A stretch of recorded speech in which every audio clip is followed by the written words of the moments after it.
Tim Eliot is a versatile actor, producer, and educator whose work spans HBO credits, theater innovation, and teaching Shakespeare in a way that connects with modern audiences.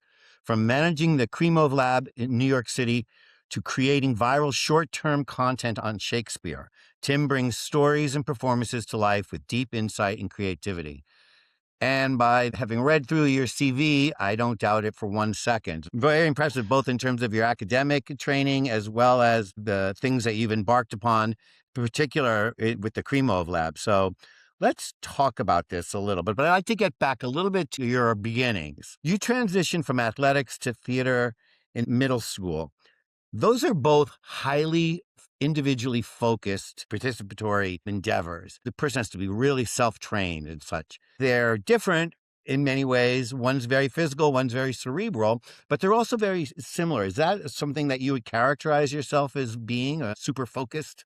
Yeah, I would. I always say, like, I grew up as a nerd and then an athlete and then an artist. And I find that there's a lot of similarities between them, and focus is a big part of that. Mhm. Certainly, you have to have a baseline of skill, or you have to build Mhm. skills. Like I'm a soccer player, I was a soccer player, and you need to know how to kick the ball in various different ways. And you need to know how to run for your teammates. So there's a lot of skills that you can build, but your skill level or your capacity is due to your Mhm. awareness. How aware are you of where everybody else is on the field? How aware are you of your scene partner? Mhm. How aware are you of the circumstances of the piece? I think people understand that, but we can always go further. You obviously have a deep passion and love for Shakespeare, who was perhaps the greatest storyteller of all time.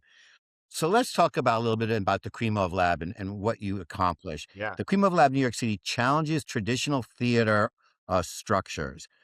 So let's elaborate on that a little bit and what surprised you most about working in that experimental environment. Yeah. Well, I saw Krymov's work for the first time about 15 years ago when I was in Russia. I was studying there as a grad student, and everybody was very excited to take us to this show. It's called Opus Number Seven, which also came to not BAM, but the St. Anne's Hmm. Warehouse, toured the world and came to St. Anne's Warehouse in New York City many years ago. And I really was totally blown away. The sort of melding of story elements, including hyper visual, 15-foot tall puppets and metal pianos on casters in like a demolition derby, people on flying rigs. There was such cohesion to all of the elements of theatricality that built to this sort of larger than the sum of its parts experience. And it really sort of was like, this is what theater can do. This is one of the sort of extreme ends of what the art form is capable. And I saw a little bit more of Krymov's work while I was still in Russia, and I never expected I'd be able to work with him. And then the opportunity arose because his translator, his interpreter, Tatiana Haikin, had been helping him discuss the possibility of creating a lab here, like his lab in Moscow. And I ended up in a workshop. I got invited to a workshop through another friend, and she was there, and I knew her from my time in grad school, and he was there. And at the end of the week, they asked if I would help them produce. And so we are definitely challenging what New York understands theater to Hmm. be. There's a design forward element to our productions. Dima was a production designer before he was ever a director. He was a production designer and then a painter, and then sort of fell sideways into teaching and directing. And so he approaches everything from a visual standpoint sort of first, although he understands he adapts a lot. We're working on Uncle Vanya right now, Hmm. which is a play he and Russians know very deeply. He grew up in the theater, so it's a piece he's known his entire life. But what he's doing, I found a new way to describe it, is he's telling his own story, as it were, using the elements, the relationships, the characters, some of the plot elements of Uncle Vanya in sort of this, it's almost like they're the paint on a palette, and he's painting an entirely new Hmm. painting, but he's using the same colors, he's using the same image structure Hmm. to tell a very sort of personal story, almost an essay, as it were, about the themes of Uncle Vanya and also other things that are in the air today. What does it mean to be frustrated in your life? What does it mean to lose hope? What does it mean to feel like you're in a Mhm. crisis and to be atomized, to be for everybody to be in crisis, but also to be separated, alienated from each other for various reasons, which I think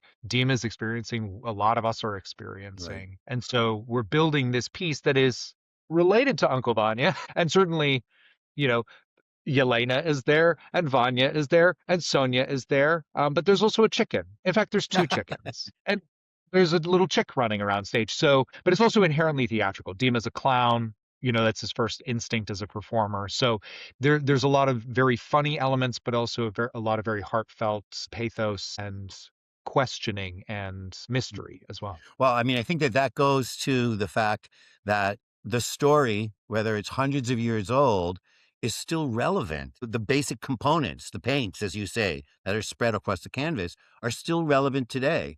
And people Yeah, relate to stress or challenge or love or disappointment. And absolutely. it can be to be interpreted by a contemporary artist. First of all, it's an incredible tribute to the original writer, but it's also, I think, what theater goers are kind of probably looking for. I want to ask you a little bit about the New Yeah, York audiences because New York's a theater town, and is it your position that very New much. York it's a little bit harder to break through with these more classical themes in an interpretive manner? I don't think so. I think because New York is a theater town, there are audiences eager for everything. They're hungry for everything. They want to see Henry VIII's Six Wives on Broadway in like a pop Right. musical, which my wife and I have seen and we loved. And they're ready for, Bug, Tracy Letts, a remount or a production that they've been doing for 20 years on and Mhm. off in Chicago. They're ready for strange experimental Chekhov or Shakespeare downtown in, an abandoned space or a warehouse or somebody's apartment. I think there's a wide variety of art and certainly of theater in New York, Mhm. and audiences are very hungry for whatever's exciting. Mhm.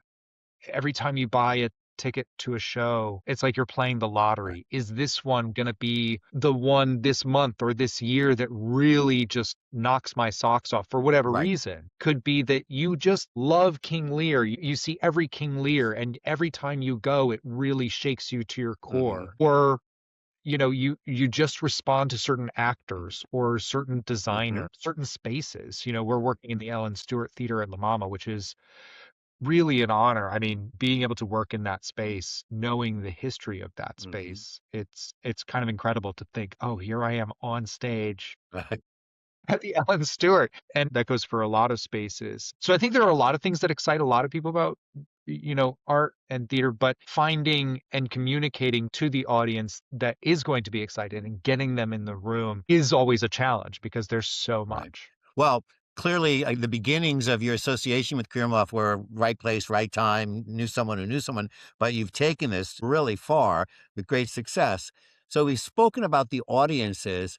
I'm curious, as a young actor, how do you find young actors or actors in general embracing telling a Shakespearean tale? Yeah, I think there are some barriers, Mhm. obviously. I think that the language is obviously difficult. It's arcane. Right. It's 400, 500 Right. years old, right? We're dealing with a different syntax of language. We're dealing with a different sort of base of vocabulary in a lot of ways. And we're also dealing with a difference of context, right? Both the context that Shakespeare was writing about because he was mostly writing period pieces, as well as the audience he was writing for that had different expectations and different understandings of more. However, there's many more similarities than differences, Mhm. but I think a lot of people are introduced to Shakespeare reading it in high school or middle school, and it was never really meant to be read. A lot of people talked about Hmm. this. It was meant to be heard and seen. The only people reading it would have been the Right. actors. And even then, they would really only have been reading their own parts as they rehearsed and as they memorized and performed. So I think that there are a fair number of technical barriers in that way. And sort of our understanding of the stories is limited compared to, obviously Shakespeare's, but also his company and his. But there's such power in his stories. There's such strength and cohesion in sort of the plot structures as well as the character, the relationship structures in the world, how clearly he delineates the worlds themselves, even though he's sort of sometimes being a little fabular of like, oh yeah, Bohemia. Where's Bohemia? Well, it's somewhere in Europe, right? That I think people are often drawn to it because they can experience, like with opera or musicals or ballet, there's this technical proficiency that added to sort of demands on the actor and the possibility of living through these experiences. It can really achieve some of the heights of the form that you don't necessarily see when you're go see a play about a family gathering for Thanksgiving and secrets being revealed. It's like, okay, sure, there's some important interpersonal drama there, but Shakespeare's shooting for the moon. I often say it's a rocket ship to the moon every Right. time. Awesome. So actually, then on that note, considered probably, as I said before earlier, one of the greatest storytellers of all time. And you had great success with Ophelia when it was released here in the United States. I heard tens of thousands of viewers. Yeah. It's fantastic. And Yeah. my producer shared with me that this came out very close to Taylor Swift's release, and he was curious, and I am too, about is there some parallel between these like major cultural moments? Did you find there was? Because Taylor Swift, is also probably considered today's greatest storyteller. I mean, she's Oh, phenomenal. sure. So what's your take on that? Yeah, I mean, I think Taylor is has had obviously a stellar career and is speaking to an audience that is desperate to hear stories, the kinds of stories that she's telling. And I started creating this channel, this video series on Shakespeare, basically video essays. They're mostly Hmm. dramaturgical. They're pretty nerdy. They're pretty inside baseball. I've just been working with the material for so long, and my wife downloaded TikTok and my brother was sharing videos with me. I was like, oh, I guess I got to get TikTok. And my wife sort of justified it among all the funny videos and all the dog videos of, there's a lot of content creators, a lot of teachers on TikTok, and they're showing people things. And I was like, oh, that's interesting because I'm an artist, I'm a teacher.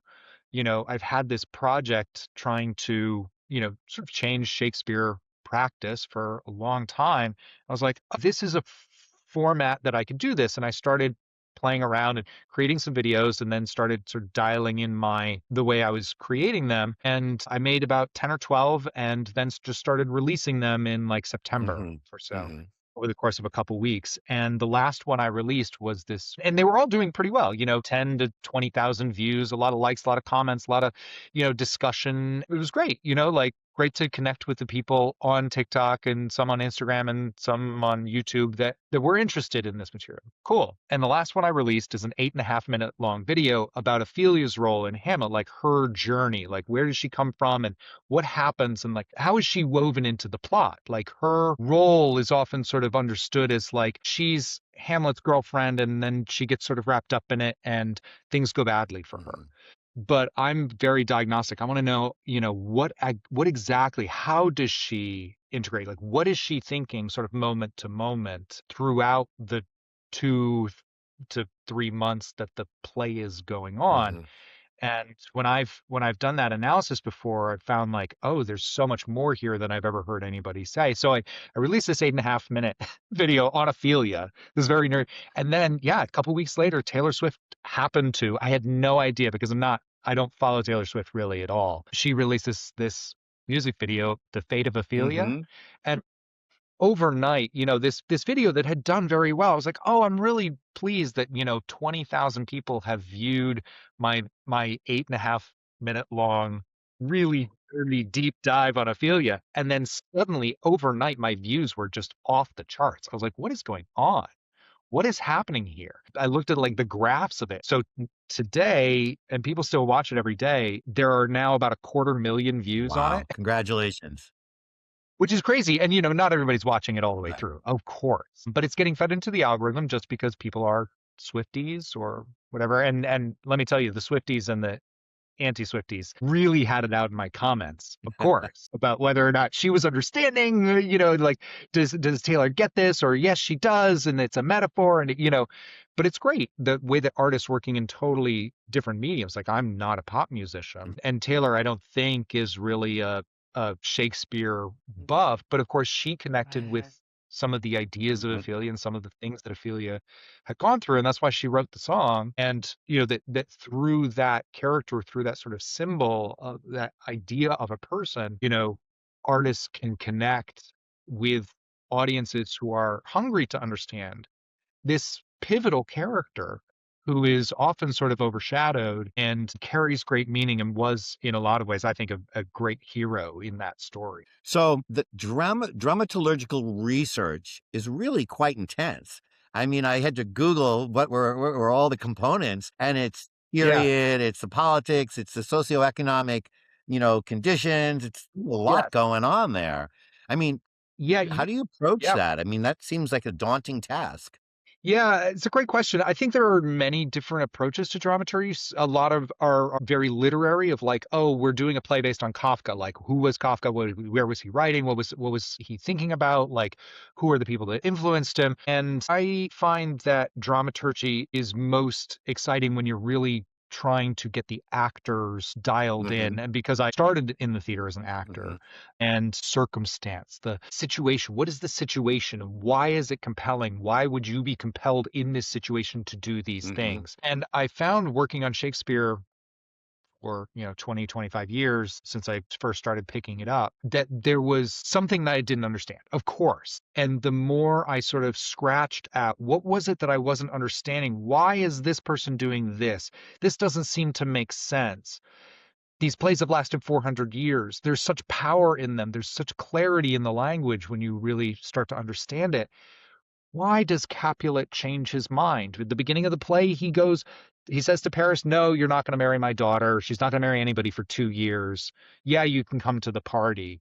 And then 36 hours later, he threatens to disown Juliet for not marrying him. So where does that happen? Why does that happen? mhm, And investigating circumstances, obviously, what is the location? Where are we? Oh, we're in Verona. We're in Shakespeare's imagined Verona. When is it? Well, the original story was set here. And when you start to build out those sort of foundational mhm, structures, the structure of the world that the writer imagined begins to become clearer. mhm, And it's sort of the foundational. And then the structures of the relationships between people in that world and individuals, their relationship to the world and other people in their world starts to become clearer.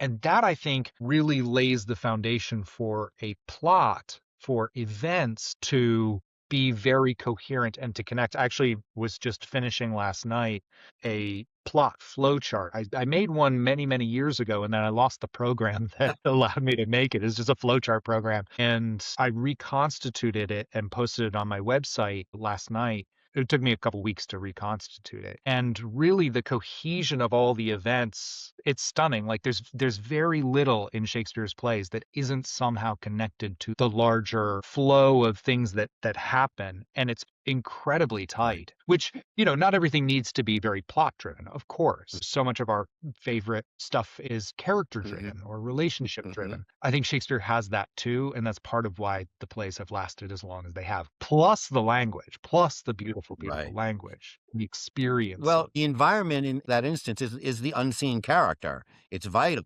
right. It's vital to the actors, the Yeah, story, the audience's perception. I'm running out of time, but I have to ask you sure. if you could Sure. do a new project tomorrow. Forget about budget, forget about assembling the talent. Just is there a story that's burning that you haven't in you that you haven't told yet?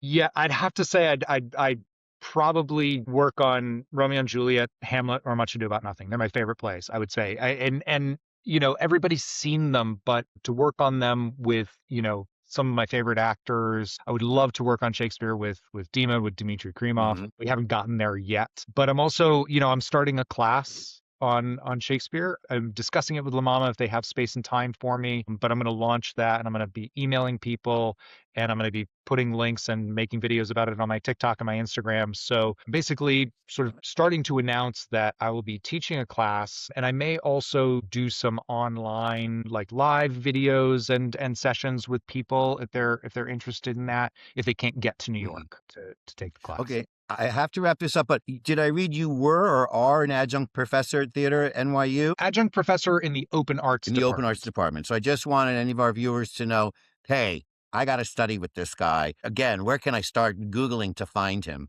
Yeah, you can contact me on my website. My last name is spelled with one L and one T, which is rare. So it's Tim Eliot com. Okay. You can just find me there. I have a page on coaching. I have a page on the Shakespeare that I just judged last night.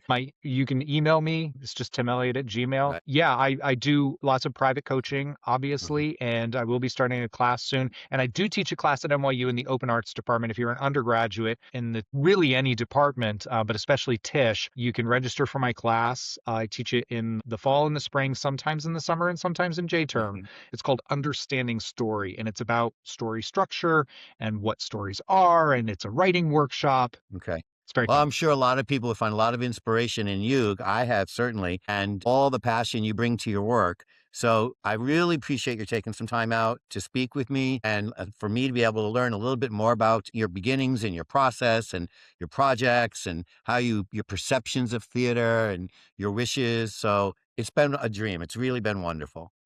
Thank you. Thanks, Jeff. It's great to talk to you. And good luck with the project. Yeah. Thank you so much. Fingers crossed.